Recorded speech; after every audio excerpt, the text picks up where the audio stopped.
শ্রীমদ্ ভগবদ্গীতা যথাযথ তৃতীয় অধ্যায় কর্মযোগ শ্লোক নাম্বার ৩৯। আবৃত্তম জ্ঞানমেতেন জ্ঞানীন নৈতবৈরিণা কামরূপেণ কৌন্তেয় দুষ্পেরানালনেন চ।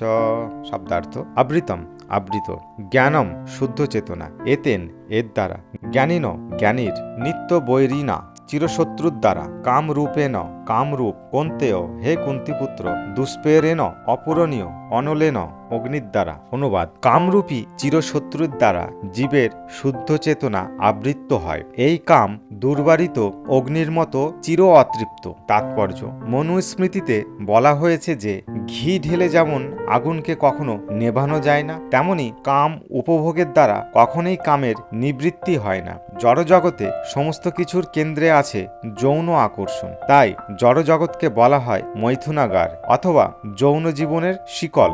আমরা দেখছি অপরাধ করলে মানুষ কারাগারে আবদ্ধ হয়, তেমনি যারা ভগবানের আইন অমান্য করে তারাও যৌন জীবনের শৃঙ্খলে আবদ্ধ হয়ে এই মৈথুনাগারে পতিত হয়। ইন্দ্রতৃপ্তিকে কেন্দ্র করে জড় সভ্যতার উন্নতি লাভের অর্থ হচ্ছে বদ্ধ জীবদের জড় অস্তিত্বের বন্দিদশার মেয়াদ বৃদ্ধি করা। তাই এই কাম হচ্ছে অজ্ঞানতার প্রতীক, যার দ্বারা জীবদের এই জড়জগতে আবদ্ধ করে রাখা হয়েছে।